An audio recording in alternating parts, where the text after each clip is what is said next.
Bonjour à toutes. Aujourd'hui, on va apprendre à broder un motif avec du millard. Pour cela, j'ai créé ce motif que vous trouverez sur mon site lesbroderiesdesylviane.fr. Je transfère le motif sur la clé USB.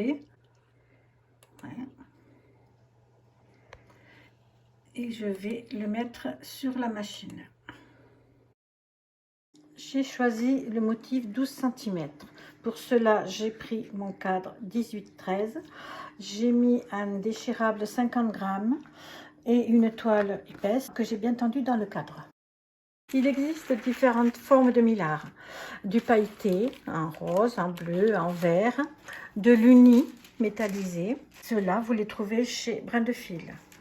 Il existe aussi du millard irisé qui est transparent, qui prend la couleur du fil à broder, que vous trouvez chez Rascol et Stecker. Tous ces millards-là se lavent à 30 degrés.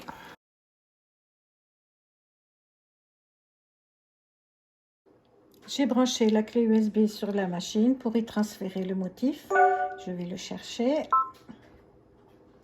et je le mets réglé. Il est bien positionné. Je clique sur broderie pour lancer la broderie. J'ai mis le cadre sur la machine et j'ai enfilé la machine en blanc pour faire le faux fil. Je tiens un petit peu pour que le faux fil se fasse bien.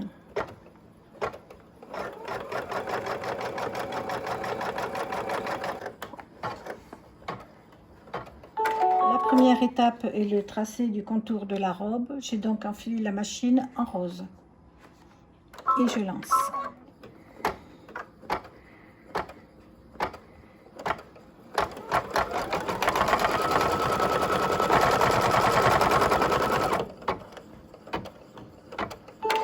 J'ai sorti le cadre de la machine, j'ai découpé un petit bout de millard que je positionne sur le contour de la robe. Je le maintiens avec du scotch.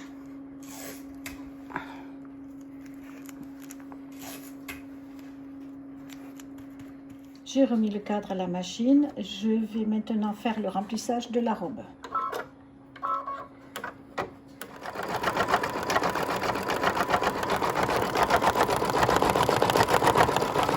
On attend bien que tout le contour soit fait pour enlever le surplus de millard.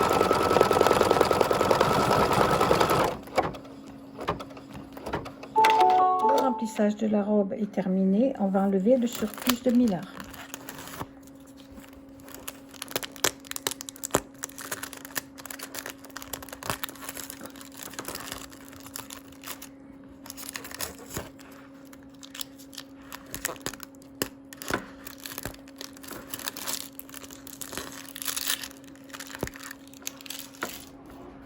J'ai remis le cadre à la machine, j'ai changé la couleur du fil pour broder le contour du chapeau.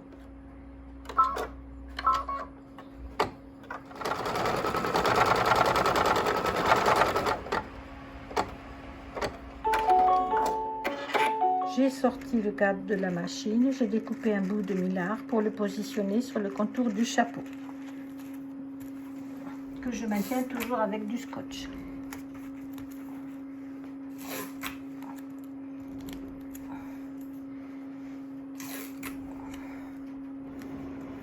J'ai remis le cadre à la machine et je vais broder le remplissage du chapeau de la même couleur que le contour.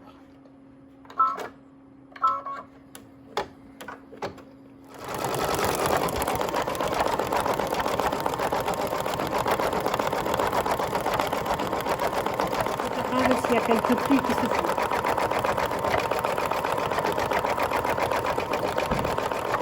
Donc ça a plissé un petit peu, mais on n'y voit rien du tout.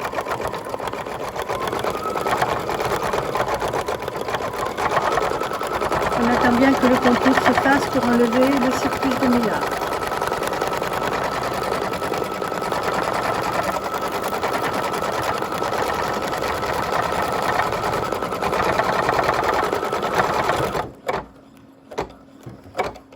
J'ai sorti le cadre de la machine, j'enlève le surplus de millard.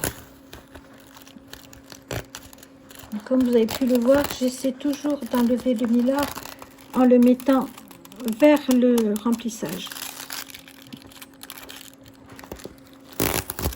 je prends toujours et je l'enlève vers le remplissage.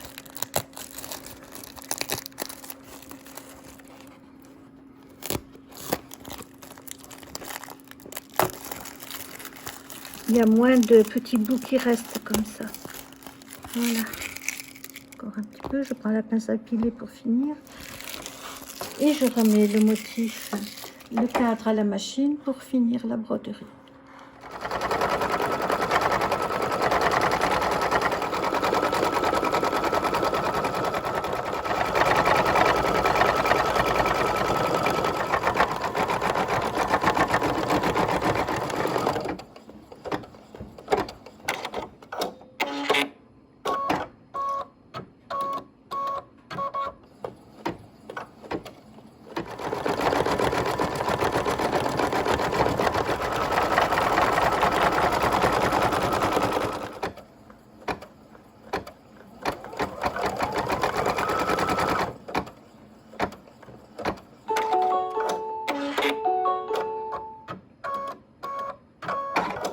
Voici le motif terminé.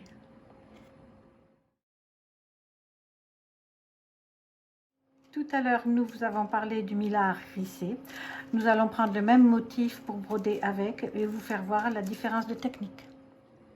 J'ai replacé le cadre dans la machine pour faire le faux fil.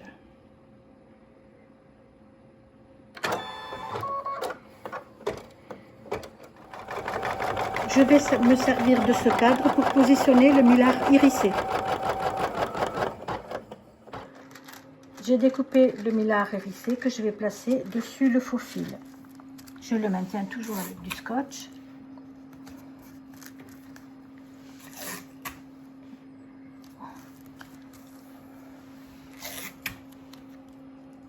C'est du scotch à peinture. Et je vais le remettre à la machine. Je vais broder maintenant la robe et le chapeau en respectant les couleurs. Le contour de la robe est terminé, mais je ne sors pas le cadre et je continue la broderie.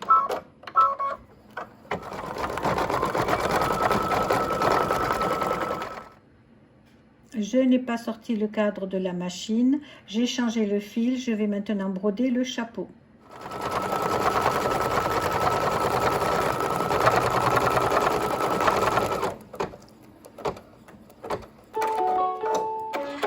Je n'ai pas sorti le cadre de la machine, je vais maintenant broder le remplissage du chapeau.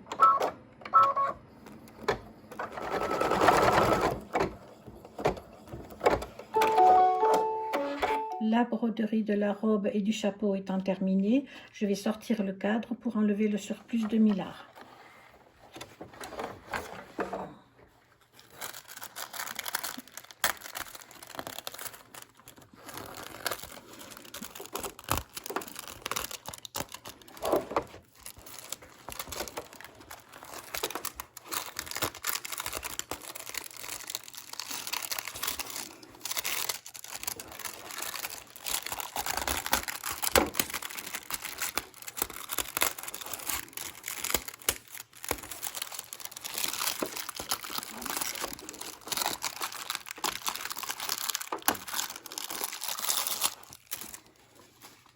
Je vais mettre du pince à épiler pour enlever les petits bouts qui restent, que ça soit parfait. Voilà.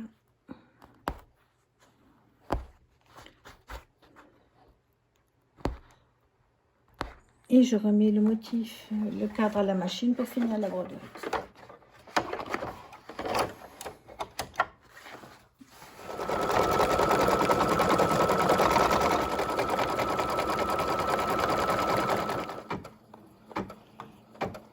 Le motif est terminé, celui-ci avec du millard hérissé. Celui avec le millard hérissé, j'ai choisi un jaune plus clair pour bien vous faire voir qu'il prend la couleur du fil à broder. Par contre, les robes ont été brodées avec le même fil. Il n'y a que le millard qui a changé. Là, c'est le pailleté et là, c'est le millard hérissé. Vous savez maintenant broder des motifs avec du millard. À bientôt pour des nouvelles vidéos.